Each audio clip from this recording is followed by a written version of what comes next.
الحمدللہ وحدہ والصلاة والسلام علی من لا نبی بعدہ اما بعد انا نحن نزلنا الذکر وانا لہ لحافظون۔ میرے بھائیو، دوستو، بزرگوں اور عزیزو، بہت تھوڑے سے وقت میں بہت اہم پیغام آپ ساتھیوں تک پہنچانا ہے۔ اللہ رب العزت نے قرآن کریم میں وعدہ فرمایا ہے، دین کو ہم نے اتارا ہے اور دین کی حفاظت بھی ہم خود کریں گے۔ قرآن کو اللہ نے اتارا ہے، قرآن کے محافظ بھی خود اللہ ہیں۔ دین اللہ کا ہے، اللہ دین کے محافظ خود ہیں۔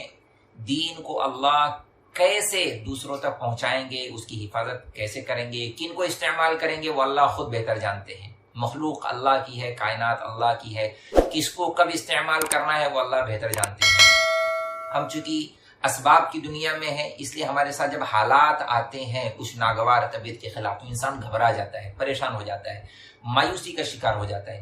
ہرگز مایوس ہونے کی ضرورت نہیں ہے، حوصلہ بڑا رکھیں، اللہ کی ذات پر توکل رکھیں، اللہ کے وعدے پر یقین رکھیں۔ اللہ خود دین کے کام کرنے والوں کا محافظ ہے، اور خاص کر دین کے کام کرنے والے اگر ولی درجے کے ہوں تو پھر تو ان کا کیا کہنا۔ اللہ کا ولی، اللہ کا دوست، اللہ اسے کتنا عزیز رکھتے ہیں، کتنا چاہتے ہیں، وہ اللہ ہی بہتر جانتے ہیں۔ تو ہمیں بالکل بھی ان حالات میں حضرت جی مولانا صاحب کے ساتھ جو کچھ ہوا، یا کسی بھی زمانے میں کسی بھی اللہ کے حوالے کے ساتھ اگر کچھ ہوا یا ہو رہا ہے، تو کوئی ایک نئی بات نہیں، مایوس ہونے کی بات نہیں، بلکہ اور زیادہ مضبوط ہونے کی ضرورت ہے۔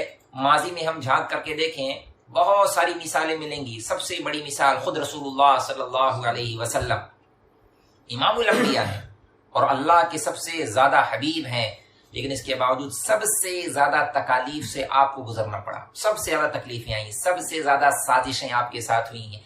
آپ کے ساتھ کیا کیا نہیں ہوا، پاگل کہا گیا، دیوانہ کہا گیا، پلاننگ ہوئی، تدبیریں ہوئی، سازشیں ہوئی، اور آپ کو زہر دیا گیا، جادو کرایا گیا، اور آپ کو کتنا زیادہ دھتکارا گیا، ٹھکرایا گیا۔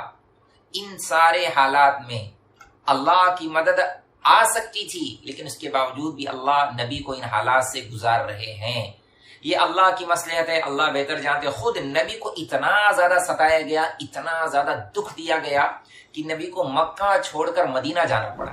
حالانکہ اللہ قدرت والے ہیں، اللہ نے ابھی چند دن پہلے کی بات تھی، اللہ نے اپنے نبی کو مکہ سے ڈائریکٹ اوپر سدرۃ المنتہا اپنے عرش تک بلوایا۔ اللہ چاہتے تو مکہ سے مدینہ آنن فانن بھجوا دیتے، لیکن اس سبب کی دنیا میں اللہ رب العزت نے نبی کو بھی پیدل چلایا، اونٹ پر چلایا، چھپ کے جا رہے ہیں اور بچتے بچاتے جا رہے ہیں، اور پیچھے سے سازشیں ہو رہی ہیں کہ محمد کو کوئی ڈھونڈ کے نکالے، زندہ لائے یا مردہ لائے، کسی بھی حال میں اونٹ انعام دیا جائے گا، 100 اونٹ انعام ملیں گے۔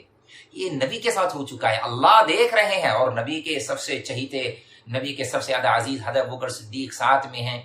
اتنی بڑی ہستیوں کے ساتھ یہ سب کچھ ہو رہا ہے، اور نبی کو چھپ کے جانا پڑ رہا ہے، نبی کے خلاف پیچھے پلاننگ ہو رہی ہے، نبی کو ڈھونڈا جا رہا ہے، اور اللہ دیکھ رہے ہیں، قدرتوں والے اللہ ہیں۔ اس میں یہ سبق ہے کہ آئندہ بھی قیامت تک اگر کوئی دین کا کام کرنے والا مخلص ہوگا، اس کے ساتھ حالات آئیں گے، اس میں کوئی گھبرانے کی ضرورت نہیں ہے۔ تو اللہ نے قرآن میں کہا ہے، ہم آزماتے ہیں، آزمائشوں سے گزارا جاتا ہے۔ وَإِذِ ابْتَلَىٰ إِبْرَاهِيمَ رَبُّهُ بِكَلِمَاتٍ فَأَتَمَّهُنَّ قَالَ إِنِّي جَاعِلُكَ لِلنَّاسِ إِمَامًا۔ ابراہیم علیہ السلام کتنے بڑے نبی ہیں، ان کو بھی آزمائش سے گزارا گیا۔ یہ تو اللہ کی سنت ہے۔ اچھا، پھر اللہ حفاظت کیسے کرتے ہیں؟ مشکل ترین حالات میں جہاں سے بچنے کی کوئی راستہ نہیں دکھائی دے رہا ہوتا ہے بچنے کا، ان سخت حالات سے، مشکل ترین حالات سے اللہ کیسے بچاتے ہیں، کیسے اللہ حفاظت کرتے ہیں۔ ایک نہیں، سینکڑوں مثالیں ہیں۔ مجھے آپ حضرات کے سامنے 2 مثالیں عرض کرنی ہے۔ اللہ کے بعد سب سے بڑی ہستی، سب سے زیادہ طاقتور، سب سے زیادہ شان والے، کمال والے حضرت محمد رسول اللہ صلی اللہ علیہ وسلم غار کے اندر صدیق اکبر رضی اللہ تعالیٰ کے ساتھ چھپے ہوئے ہیں، اور دشمن غار کے دہانے پر آ گیا، اور نبی کی حفاظت کا مسئلہ ہے۔ حضرت ابوبکر صدیق گھبرا رہے ہیں کہ یا رسول اللہ کیا ہوگا۔ اب اللہ کو اپنی نبی کی حفاظت کرنی ہے تو اللہ جبرائیل بھیج سکتے تھے، میکائیل کو بھیج سکتے تھے، فرشتوں کی جماعت بھیج سکتے تھے، بہت کچھ اللہ کر سکتے تھے، بڑے خزانے ہیں اللہ کے۔ لیکن اللہ رب العزت نے سب سے طاقتور ہستی کی حفاظت کی سب سے کمزور مخلوق کے ذریعے سے۔ غور کرنے کی چیز ہے، سب سے زیادہ کمزور مخلوق کائنات میں مکڑی کا جالا مثال دی جاتی ہے، اور اللہ نے اپنے نبی کی حفاظت کی ہے سب سے کمزور مخلوق کے ذریعے سے۔ اللہ بتانا چاہتے ہیں کہ میں جب حفاظت کرنے پر آتا ہوں تو میں کسی کو بھی استعمال کر سکتا ہوں، اور اللہ حفاظت کر کے دکھاتے ہیں۔ اصل محافظ تو اللہ ہے اور اصل حفیظ تو اللہ کی ذات ہے۔ موسیٰ علیہ السلام جب بنی اسرائیل کو لے کر کے نکلے، آگے دریا آیا، پیچھے فرعون کا لشکر، بنی اسرائیل پریشان کی، آگے بھی موت اور پیچھے بھی موت، کرے کیسے؟ حفاظت اللہ کو کرنا تھا۔ اللہ نے موسیٰ علیہ السلام کو حکم دیا فَاضْرِب بِعَصَاكَ الْبَحْرَ، یہ عصا دریا پر مارو۔ اب بظاہر عقل کی بات یہ کہہ رہی تھی، عقل کی بات، ایک سیکنڈ پہلے تک بھی میں آپ کو ایک قانون کی بات بتا دیتا ہوں، اللہ رب العزت مدد کرتے ہیں، یہ تو یقینی بات ہے، اللہ نے قرآن میں کہا، اور ایک جگہ نہیں کئی جگہ اللہ نے کہا ہے اللہ مدد فرماتے ہیں، لیکن کون سے شکل سے کریں گے، کس راستے سے کریں گے، یہ اللہ نے ایک سیکنڈ پہلے تک بھی کسی کو نہیں بتایا، لیکن یہ بات یقینی ہے کہ کریں گے۔ موسیٰ علیہ السلام ایک سیکنڈ پہلے تک نہیں جانتے تھے کہ اللہ کیسے مدد کریں گے۔ اللہ نے جب حکم دیا کہ اے موسیٰ اس لاٹھی کو دریا پر مارو، تو عقل یہ کہہ رہی تھی اور تجربات کی دنیا کی بات یہ تھی کہ لاٹھی کو فرعونیوں پر پھینکتے تو پہلے چونکہ لاٹھی سانپ بن چکی تھی اور پہلے تجربہ تھا کہ اس لاٹھی نے بہت سارے سانپ کو نگل لیا تھا، تو شاید ایسا ہو سکتا تھا، لیکن نہیں، بالکل عقل کے خلاف، دور دور تک وہم گمان میں کسی کی بھی نہیں۔ موسیٰ علیہ السلام نے اللہ کا حکم پورا کیا، اللہ نے 12 راستے بنا دیے، فَانْفَلَقَ فَكَانَ كُلُّ فِرْقٍ كَالطَّوْدِ الْعَظِيمِ، ہر قبیلے کے لیے 12 ایک ایک راستے سے گزر رہے۔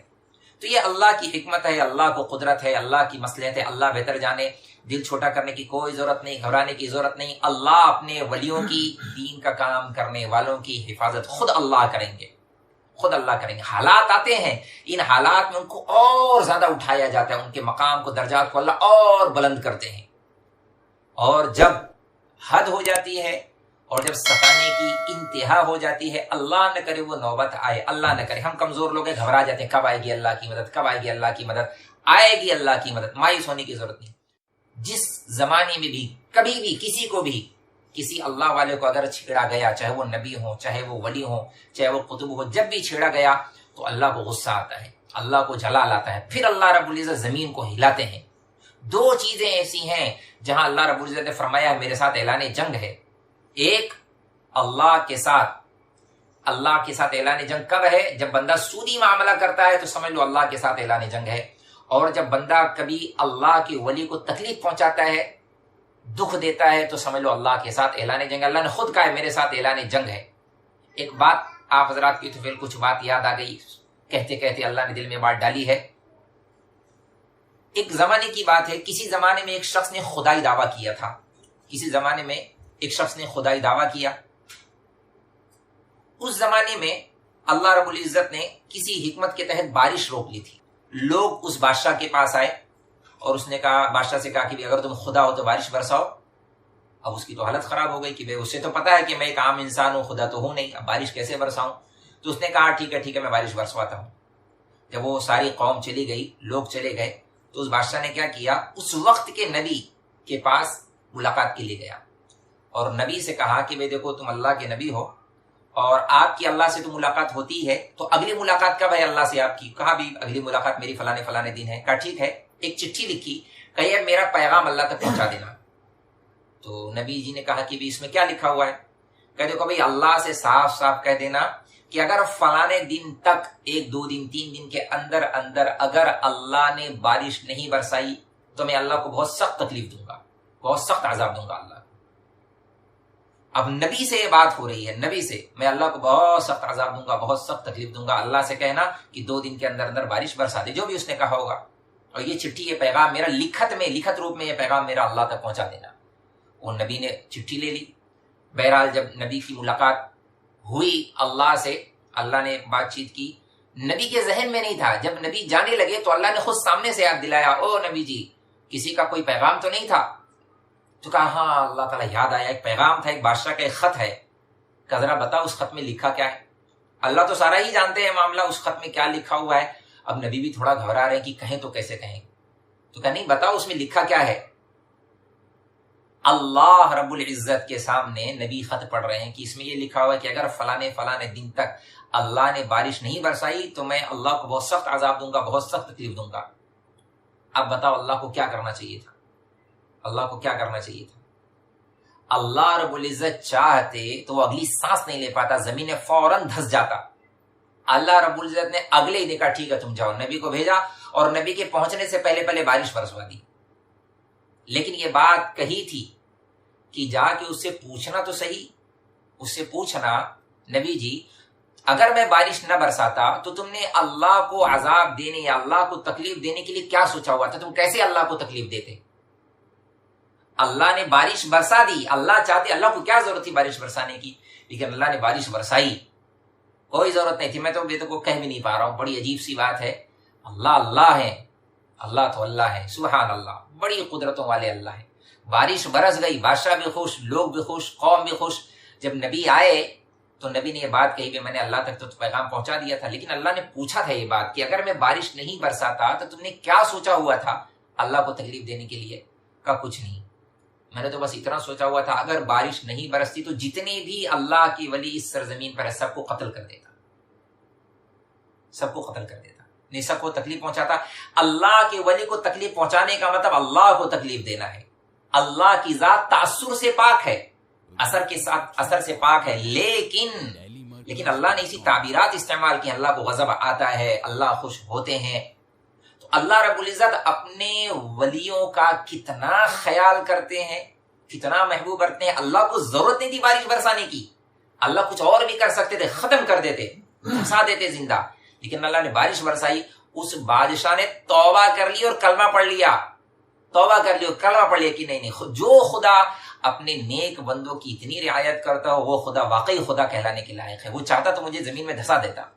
تو آپ خود سوچیں، اس وقت میں میرے دل کے اعتبار سے، اس وقت میں میرے اپنے مطالعے کے اعتبار سے، میرے تجربے میں بہت چھوٹی سی عمر رکھتا ہوں، شاید سب کو یہ باتیں ہضم نہ ہوگی، لیکن میں جانتا ہوں حضرت جی مولانا سعد صاحب امیر عالم شیخ الحدیث ولی کامل، اللہ ارے خاندان صدیق ہیں، ابو بکر کی دعاؤں کا نتیجہ ہے رضی اللہ تعالیٰ عنہ، ان کی نسل ہے، صدیق اکبر رضی اللہ تعالیٰ عنہ کا خاندان ہے، ان کی دعاؤں کا ثمرہ ہے، حضرت جی مولانا الیاس رحمۃ اللہ علیہ کی دعاؤں کا ثمرہ ہے۔